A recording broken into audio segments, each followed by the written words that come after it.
Welcome back to Couples in Focus. This is Michael Preston, EFT, couples therapist and supervisor. And I'm joined in the studio with Thomas Westenholz. How you doing? I'm feeling good today and happy to be back for another episode. So I'm curious about what questions we got coming through today, Michael. Absolutely. We're going to pull another question from the audience. And it was a good one because it's one that we hear quite often, actually. It's a tricky balance. It's kind of hitting that, like, whether we talk about work-life balance, and there's going to be a lot of factors that play into today's episode, right? Are we both working? Do we have kids? What's going on in our life? So it's going to be a little bit of a nuanced conversation, but we'll take it slow. And the question we have is, we have different needs. How do we meet in the middle and ensure both cups are filled? Whew. Yes. I hear that a lot, don't you? Yes, and it is a challenging one, right? So it won't be just that straightforward black or white answer. So I'm curious and looking forward to discussing this, actually. All right. Well, let's dive right in, shall we? Yes, let's get started. All right, here we go. All right. Yeah, so this is a really important topic because, so often, I think what I hear from couples is they come in and, this is written from one of our audience members from their perspective. And this is what I do like about couples therapy, right? It's different than individual therapy because we can't just give one perspective, right? If you go to individual therapy and you tell your therapist, I'm not getting my needs met, it doesn't tell the other side of the story. Yes. Right? So what I love about doing couples therapy is you get a really big picture of this. And what I often hear is usually both people feel a very similar way, that their partner seems to be getting all of their needs met and they're not getting any of their needs met. And then the other one will go, wait a minute, you're getting all of your needs met and I'm not getting any of my needs met. That's right.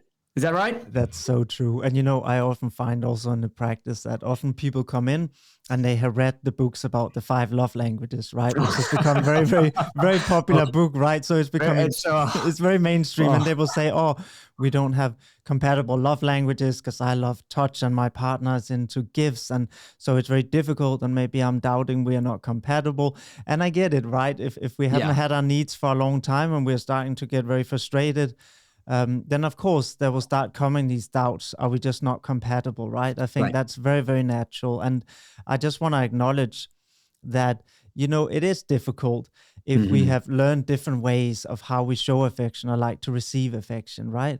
And we do have obviously different needs as humans, right? Some of us do like more touch than other people. Yeah. Some of us do like more time together than other people. Some of us needed to be more clean in the kitchen than other people. And there's not a right or wrong, but it's just often not compatible, right? That's not fair. I've told you my sanctuary is my kitchen. It's very clean. It's always very clean. Yeah, and even yesterday I spoke to a friend of mine on a call and they had a big row with his partner where, he likes to just relax a bit after dinner, sit down. He had a busy day at work and just sit and chill before going to clean. While for her, the kitchen has to be clean straight away. In order to relax. Exactly. No, what I do know, though, is she's right in that case. You are slightly biased, Michael. I have to call out bias. That's probably more me talking than me, the therapist, talking. That is so funny. So now we know what side you're on. Yeah. Just so we're clear, if you clean your kitchen while you're cooking, that's really what you should be doing. That's what we do. Oh, come on, people. Because I have admitted to the fact that she's a much better cook than me, right? I had to my ego has taken this in that she will always be better. So I said, listen, we have this good conveyor belt where we are ready and done. You cook, I take straight away and I clean it. There you go. By the time food is done, pretty much all the dishes are done. Right. So that works well. Right. That's amazing. Yeah. Get a good system. This is how you get your needs met. No, but in all seriousness, this is part of it, right? Because some people need more alone time. Yeah. Some people, don't want that much alone time. They want more together time. They want more fun.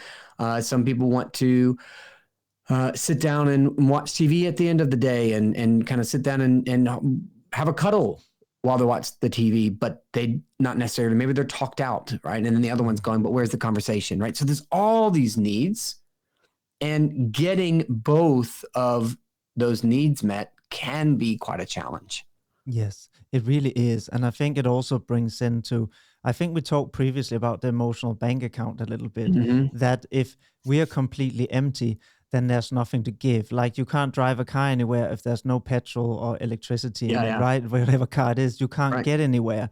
So it doesn't matter how much you want to get there. And I think this is a bit the same, especially we live in a culture where the demands on, families are overwhelming, because we are now two people who work, right? We then have to come home and we have to do all these household chores. We often Mm-hmm. don't have close family around because many people live much further away than we used to do, right? Yeah, So we don't have family that's right. support around and community that come and help with the kids. So we are totally overwhelmed That's and right. under-resourced, meaning it makes sense that there's not a lot of goodwill and capacity a lot of the time, right? To step Mm-hmm. in and focus on my partner's need if I'm constantly feeling drained, if I'm constantly feeling empty, or maybe even running on spare tank, right? And Yep. then you often get into this place where both people stand on different sides. I don't want to come to your side and give your need until I get some of my needs, right? That's right. And then there's almost this standoff, right? It can feel like a standoff. Um, Right. and I think, there's a real acknowledgement to this too. And again, actually, I spoke to another friend yesterday who had this exact issue. He said, I had my dad be sick, I had the kids, and, my brother was sick, and I have work every day till 7 in the evening. And I'm worn out. I don't have energy to focus on my partner. And I want Right. to be a good partner, but I'm just wiped out, right? And then Yep. they get into these debates about you're not focusing on my needs, I'm not getting what I need. Mm-hmm. So I think maybe there's, first of all, maybe just acknowledge how hard that is, It's right? so hard. It's so Absolutely. hard. And then just also allow people to slow down and maybe just reflect for a moment of the life choices we make, right? Because That's if we right. have a life that's constantly full, that constantly have more demand than we realistically can meet with the energy and resources we have, we are gonna struggle. No matter what advice we might give today or That's right. tips, you're gonna struggle if you don't sit down and say, where am I spending my energy?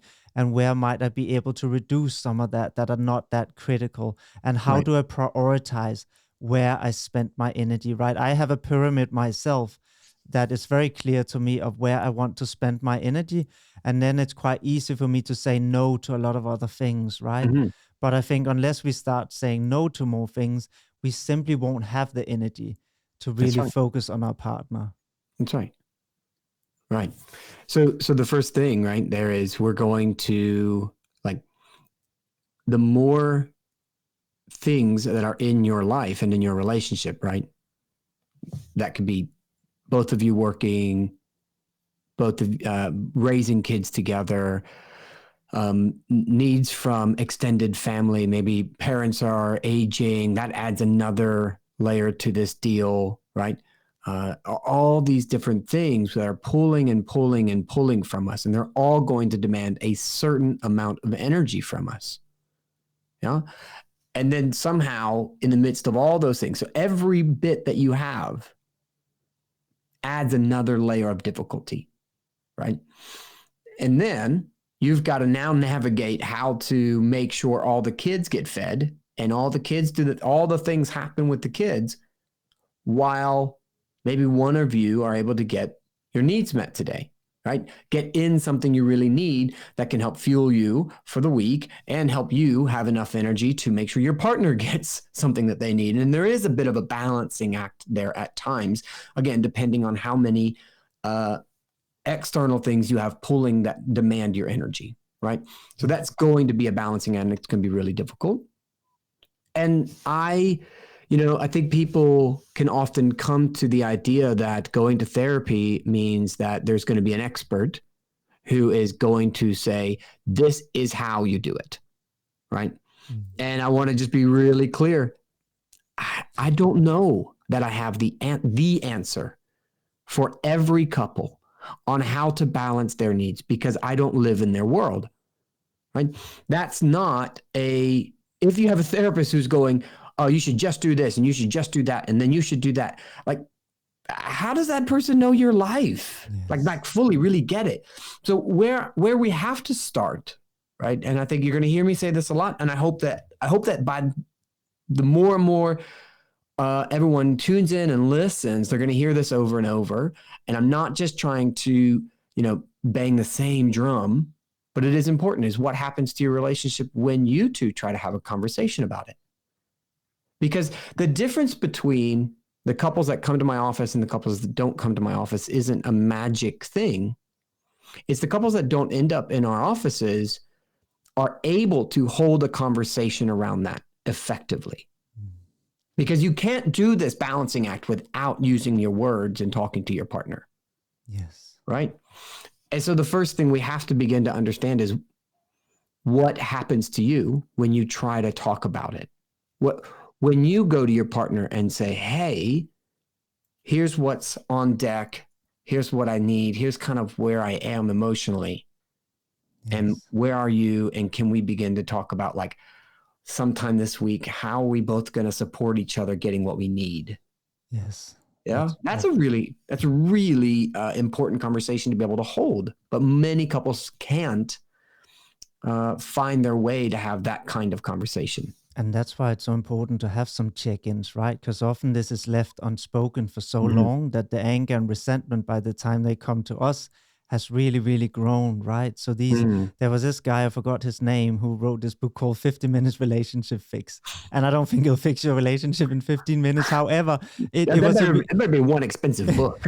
but you know what? It was a really sweet little idea. And I liked the idea, which was just to have a weekly check-in of about 15 minutes. And it's really simple. That's the main idea, right, of the book to have. And I think that is important, because when these things go unspoken and accumulate, they become harder and harder to speak about, because they become more and more emotionally charged. And there will be more and more anger and resentment, meaning when we speak about it, finally, it's not likely to come across very well and be received very well, right? So I think regular check-ins are so important. And also just there's this acknowledgement that I just felt as you were talking, that, relationships aren't 50-50. Of course, we talk about mutuality is important in adult relationship. However, we are going to have different resources, different time, different money at different times in any dynamic throughout the life, right? And as an example, now my partner at the moment is working really long hours. I'm lucky with my therapeutic practice, right? That sometimes I work 4 hours in a day, and that's it. So I have more capacity, and therefore I am probably able at the moment more to look after some of her needs a bit less than she can mine. And that will change. Then there's a time where my son was in hospital and that reversed. So my point is, you can't expect this all the time, that it's a 50-50. There will be different times where you will take over and compensate based on who has most resources, right? That doesn't mean, of course, that you have to put your needs aside for years on end. That's not what I'm talking about here. Yeah, it's not even a good idea to do that. Yeah, exactly. And I think, when you say about having these conversations, you're so spot on. It's so, so important. And I feel often, because we are so uncomfortable with disappointing our partner, we often avoid these conversations, because sometimes we can't meet those needs, right? Whatever they might be, they could be sexual, they could be whatever they are, we might not actually be able to meet them, right? Maybe we can't give them all the time they want with us for whatever reason. However, I think the key difference that I found really helpful, I learned this by somebody who talked, 10 years ago. I went to this workshop and it was super helpful. It was very simple.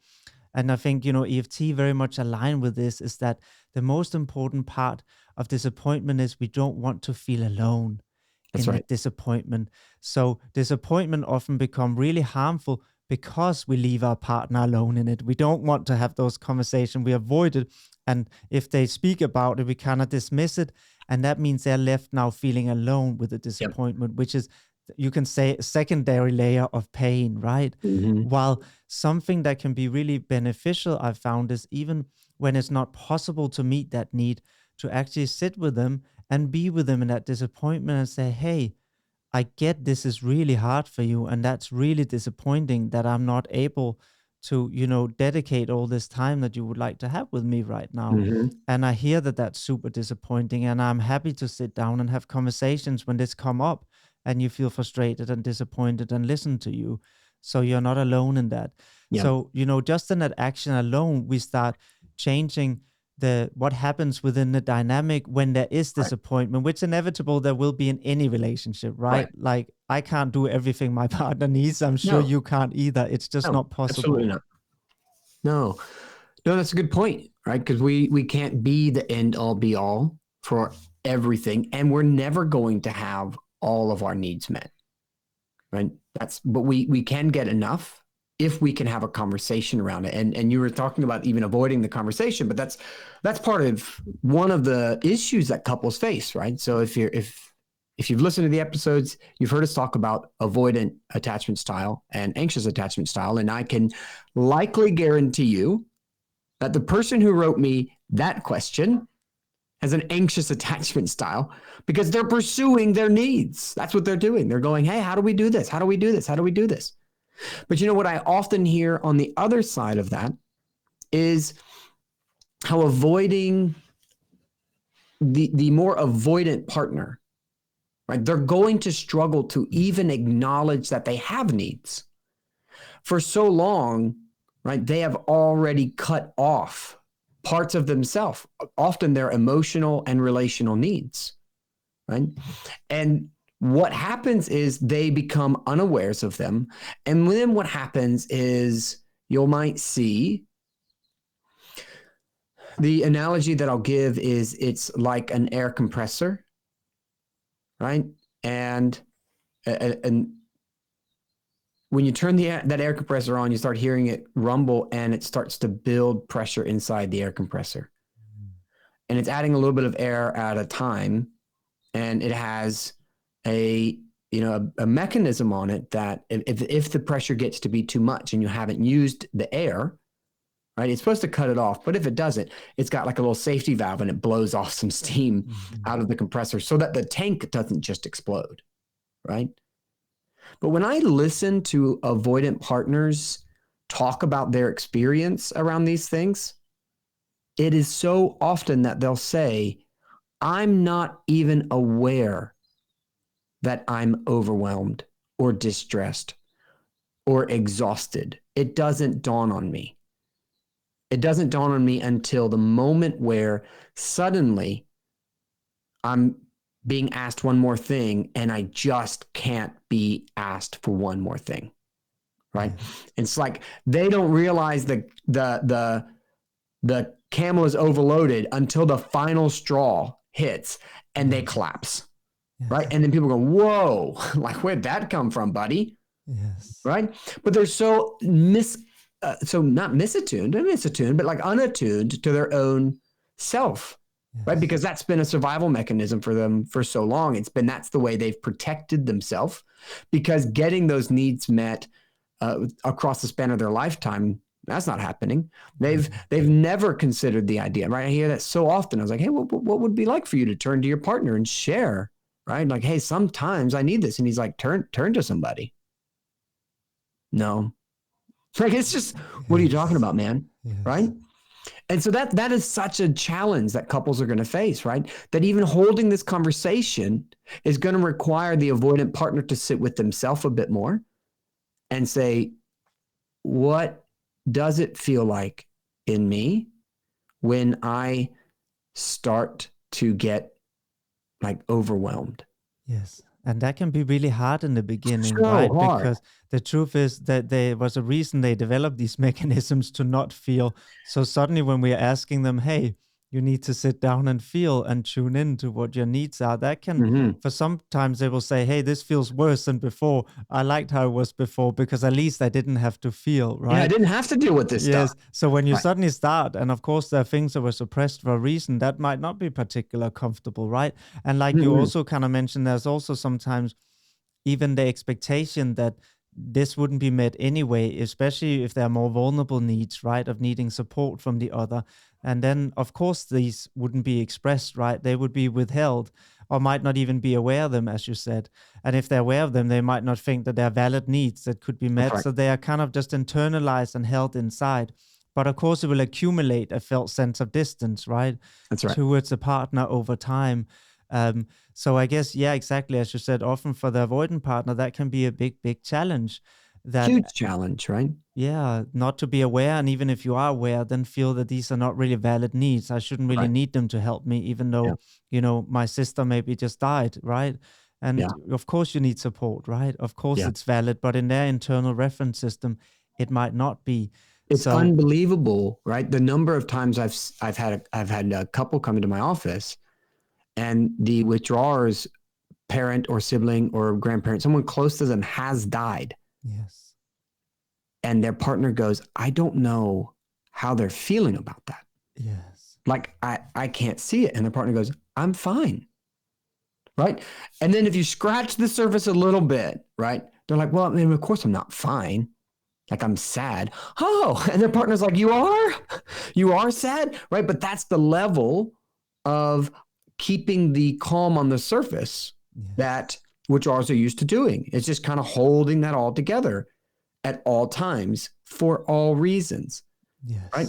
And then they get into that task mode, which is, I mowed the lawn, I raked the leaves, I, washed the windows, I, went to work, hey, I'm there changing diapers, right? Look at all the things that I'm doing. Yes. How are you now coming at me as if I'm not doing enough to give you what you need? I thought you needed all these things done. I thought you needed the lawn cut. I thought you needed me to help you change the diapers. Yes. You know what? This is such a really good direction, actually, that this is going. Yeah. I'm liking Well, it. this is what we see. This is what happens to couples. Yes. And this is so fascinating because we talked about the withdrawal often, partner, avoidant partner often don't really know always what it actually is they need. But I would even say often for the anxious, I find the same. And let me just explain what I mean. Yeah. Is that very often, I have an anxious partner that might come in and say, oh, he's not helping enough, that I need him to step up to the table. I'm doing everything with the kids and I need help with this, with packing things, And then he starts doing it because he doesn't want the relationship to fall apart. So he starts doing all these logical tasks that she said now. However, she still feels dissatisfied and he still feels criticized, right? And that's because... And the message is now, it's really never going to be enough. Yes, right, exactly. And also, I think the second part of that is that what often is craved from the more anxious partner, right, or pursuing partner, is the emotional response. So even if he starts doing all these logical tasks that maybe she thought is what, and maybe also is needed, right? But that alone was not enough to feel the needs were met, right? Because often they also crave the knowing emotionally, just like you said before, maybe this person lost somebody, but there's no emotional response. Like, where are you? Yeah. So even when they start doing these tasks, I often found that it doesn't really get much better straight away when the emotional need of emotional response is still missing, right? Often the anxious and realize... I'll say that. Yeah. doing some of these things for your partner and engaging, yes, it can be helpful, right? We want you to know that, but it cannot be the only thing. It's not going to, it's a piece to the puzzle. Yes. Right. But if you and your partner, right? So I'll put this is an issue like you're naming right here that is on both sides. If as the partner who's going the more anxious route of looking at the things and saying, do more, do more, do more. If your focus is on do more, do more, do more, there's an endless amount of do mores that aren't going to satisfy what you're looking for. And on the other side, there's an endless amount of doing that you can engage in that, because it's not satisfying, maintains the feeling like you're not doing enough or that it's never going to be good enough. Yes. And that is going to perpetuate the feeling that nobody is getting their needs met. Yes. So even if you do more to meet more needs, it's not going to help you feel like you're getting your needs met. That's right. And this is why I think when we talked about people sitting down and having these conversations, right? And I think what's really important and what we're touching on here is there's multiple layers to this conversation. So yes, there might be practical tasks that needs to get done. And as you said, of course, it can be helpful. But just then having a practical list of tasks we go through isn't going to help us relate more. It might help us cope with what we have to cope with. but it doesn't create the relational element. There's then also an emotional elements of needs that often, you're right, people might not be aware of. And that's what often we help them get to know those needs more, right? In couples therapy for both partners. And then, of course, there's bodily needs too, right? So I think there's all these different layers that are important to involve in a conversation and start learning how to become more aware of. So we can talk about what are the different layers of needs, because if we only meet one of them, let's say the practical task, there will probably still be dissatisfaction, right? Even after that is fulfilled, because we still don't have the emotional element, right? And you're right, if we only have the emotional element, but there's no helpfulness in the task. So let me ask you a question then, right? This question comes up a lot. How do we, in scenarios where you're working with a couple who can't find their way through this particular issue, how many of those couples would you say someone in the relationship is actually getting at least enough of their needs met, and the other one is there's really an imbalance there? You know what I mean? How often do you see it's like, oh yeah, there's a real imbalance of needs getting met, and how often do you see it's like, actually there's a lot of needs on both sides not getting met? That's a really good question, Michael. Let me just have a reflection on that. Straight away what came up for me was that I feel most of the time it's on both sides. Yeah. But there will be a perception that one of them say, I'm doing all of it. Yeah. And yes, there's very rare cases where that might be, but in most cases I would say no, it's actually on both sides that there's fundamentally needs missing that are not being met. So I don't think it tends to be very one-sided. There might be somebody who feel they're doing more with the kids, but they might not see what the other partner is doing in all these other areas, right? And often actually what I found, and it's very interesting, has gone missing when these conversations haven't been had and it's been running for a long time and this dissatisfaction has built, is that they no longer see each other's strength. They're instead often starting to compare, but I do this, so why can't you do it? And of course, we are good at different things as well. Some person might be really organized. Another one might be highly creative and good at coming up with solutions, right? And they have kind of lost on the track where they got lost.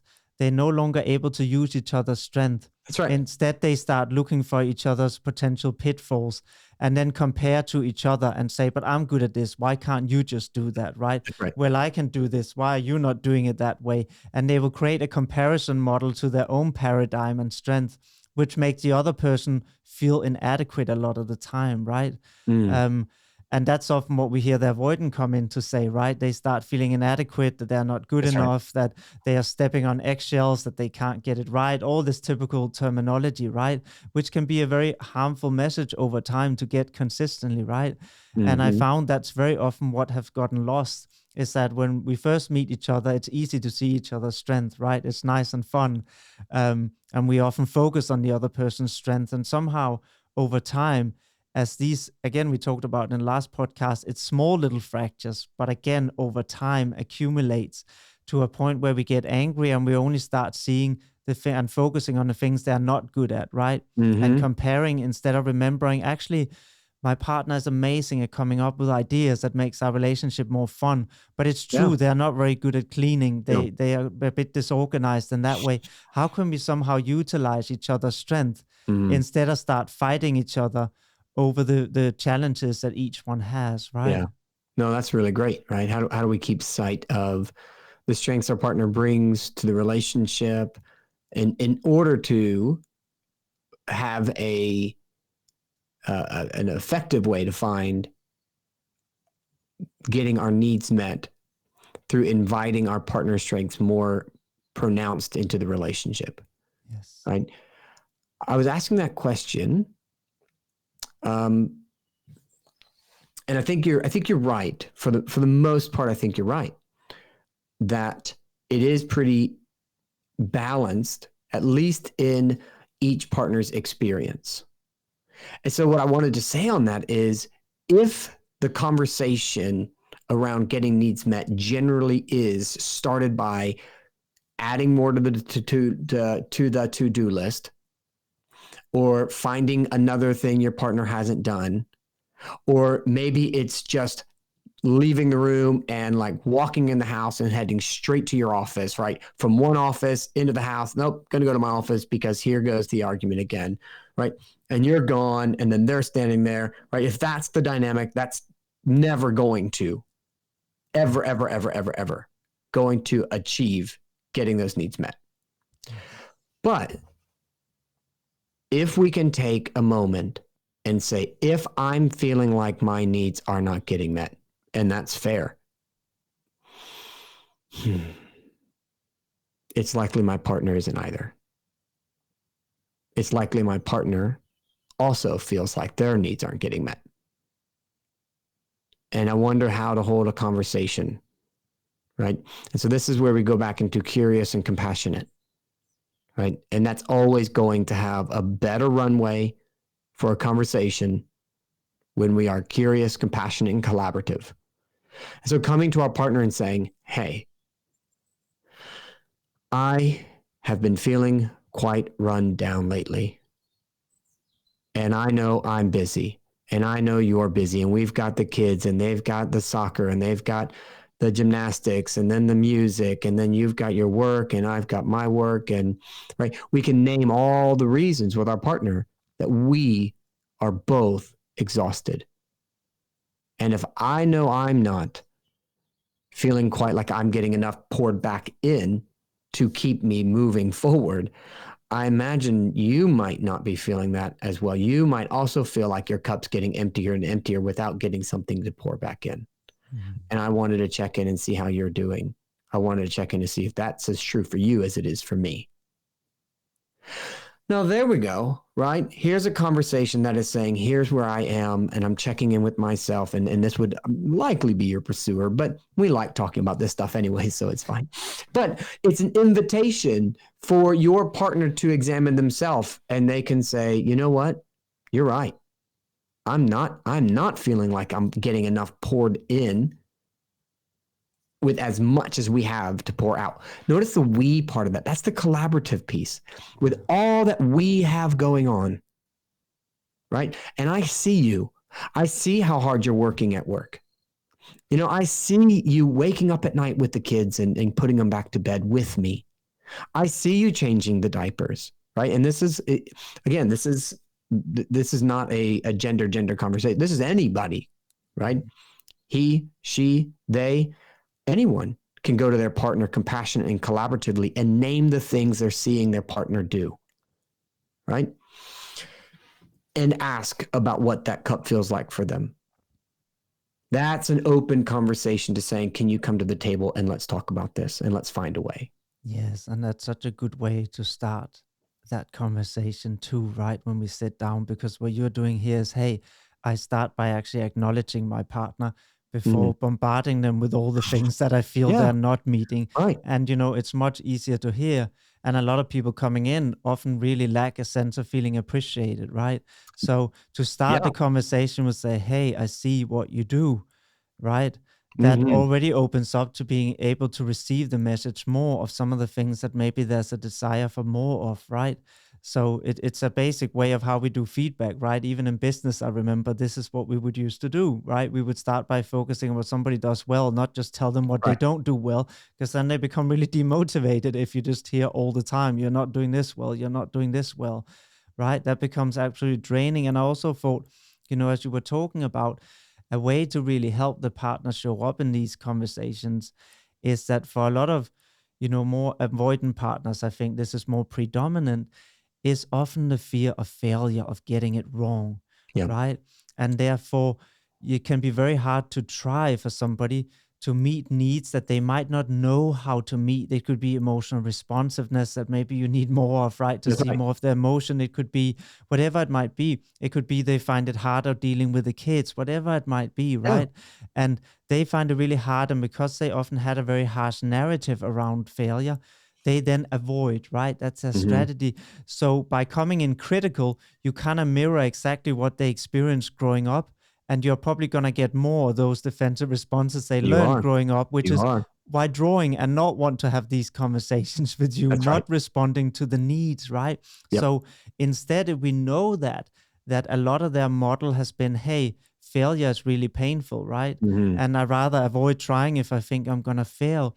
Maybe you can start becoming really gentle with them, encourage them to try. And when they try and maybe don't get it fully right the way you desire, then instead of coming straight back at them and saying, hey, you messed this up, go back to what you said, right?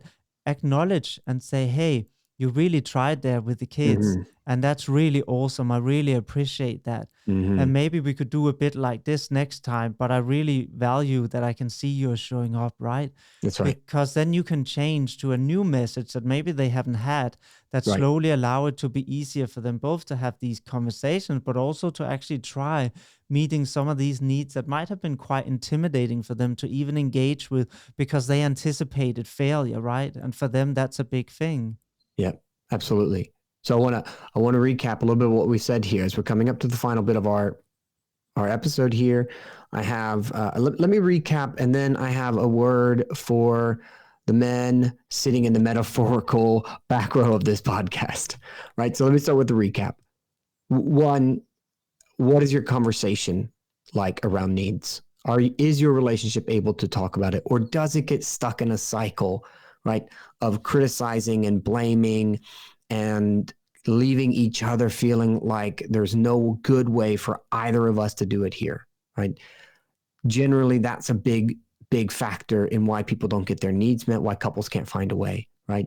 And so in order to combat that, it's going to take a level of compassion, curiosity, and collaboration, where we begin with acknowledging where we are and seeing the good reason our partner might feel the same way. And then going through, able to hold a conversation around all the things that we're both doing that would leave us in a more needy place, right? And if we're pouring out and pouring out and pouring out, can we share that we see our partner? I see you. I see you, and I see the work you're doing. And I can't imagine you're doing all of that without also feeling like you need something too. Because if I can't acknowledge your needs, you certainly aren't going to acknowledge mine, right? So I see you, and I see you have needs. And my hope is that we can help each other get there, right? That's how we want to hold at least try to get into the conversation that way.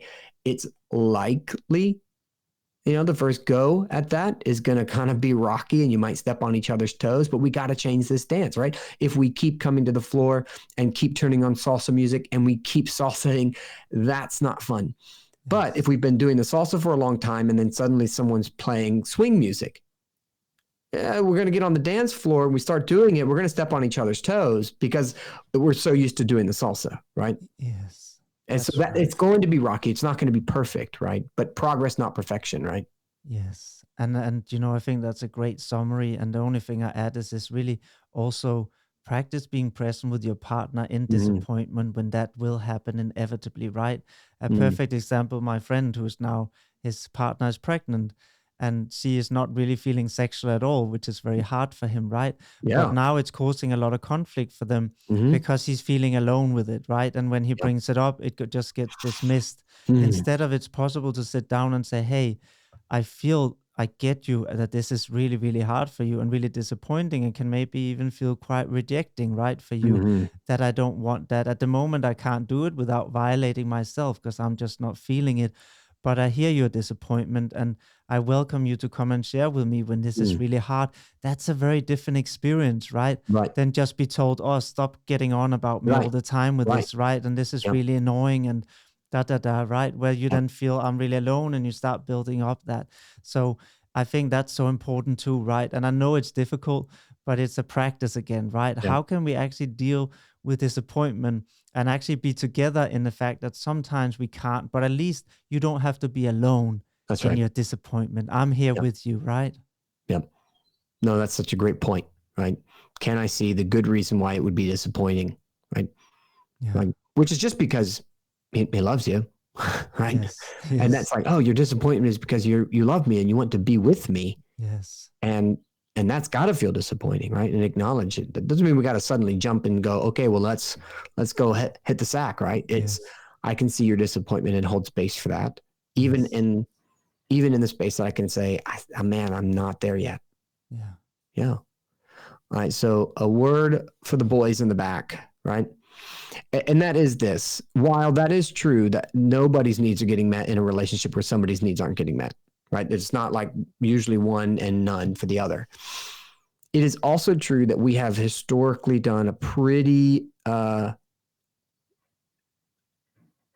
decent job of passing the household buck to women, right? That nowadays, as more women are in the workforce, right? There's less that workforce. It's necessitated through all sorts of reasons, but so often both partners are going to work. And so the dynamic of, well, I'm at work and you're doing, like, that's very uncommon now. But what is still common, at least what shows up in my office, and look, maybe the people that aren't coming to my office are doing a great job with this, right? And that may be why they're not coming into my office. But if you're listening to this and you're struggling with this, I can imagine that there's this remnants of an old culture and narrative, right? That says that I come home from work and then I'm not as engaged with the kids. And it's a default to the women in the house to think about packing the kids' lunch for the next day, and the thought load of preparing the household things is often, right? And look, if this is not you and your wife doesn't feel that way, super, you're doing a great job. But if that is you, and this is going, oh, this feels uncomfortable, if what I'm saying right now hits a certain place and it goes, oh, this, I don't like this, you might check in with your wife and ask if she feels like she carries a bit more of that automatic load because of the cultural narrative that's what the household structure is. Does that make sense, Thomas? It does. And so it's a big elephant in the room, right? That I think it has to be addressed, because without challenging that narrative, and this is for me too, because I know I can default into that narrative because that is the narrative. That's the cultural way I was brought up. It was just, that's the default. And if I don't actively acknowledge that part of me, one, has benefited from that system, but also if I don't think about it, I will default into it. And so I have to actively acknowledge that and challenge and push against it. And this was really important, what you said at the end. I think it's an important message for people listening where they might go, ouch. Is that it doesn't mean you are a bad person. No. It just means that, as you said, by default, if we don't are very aware of it, then we are all going to fall into these narratives, right? That's that right. were fed and given to us. Doesn't mean we're bad. It's just how humans are wired, right? That's right. So it's the same with biases. It doesn't mean that you're bad because you have biases. It's how we naturally work. The point is to become aware of these biases, right? That's right. So it doesn't mean you're a bad person if you've done this. This is just how we were. This is just ingrained in us, right? It's as intuitive to us as breathing. That's right. But awareness allows us to change, right? That's why you're bringing it up, because at least we can start spotting it and saying, hey, okay, maybe I can do it in a different way. But I think we can only change when we don't feel shame, right? That's why I'm saying it doesn't mean you are a bad person. It's an important piece, right? Because shame will shut it down and then it's done, right? And so I'll just add one piece to open that topic, right? There's so much more to say on it. And we've got to wrap up our episode here. But I just wanted to acknowledge, that doesn't mean I'm making commentary on partners who don't go into the workforce, and so that means all the household stuff is on you. I'm not saying that, right? I want to be very clear that the only time to divide that is when both people are working. Again, I'm not saying that. It's just that's a larger topic for another time, and we don't have time to go into all of it. But I could hear in my mind how it could sound like I'm saying if you don't have a job, then you have to do all the housework and it should fall to you. And that's not what I'm saying. I just wanted to clear that up. Amazing. Time to wrap up for today, isn't it? Absolutely. Thank you so much, Thomas. I look forward to catching up with you again. Amazing. See you soon. All right. Bye. Thank you for tuning in to Couples in Focus. We hope today's episode brought you valuable insights and some practical tools to strengthen your relationship. If you enjoyed this episode, don't forget to subscribe so you never miss another podcast. And if you found it helpful, please leave us a review. Your feedback really helps us reach more people who can benefit from this content. And also share this episode with friends or loved ones who might find it useful, because together we can create a ripple effect of stronger and healthier relationships. For more resources or expert guidance, visit Thomas's website on coupletherapy.earth or check out Michael's work on thesecurecouple.com. Both are filled with tools and insights to help you navigate your journey towards a deeper connection and understanding. Until next time, take care of yourself and your relationship. This is Couples in Focus signing off.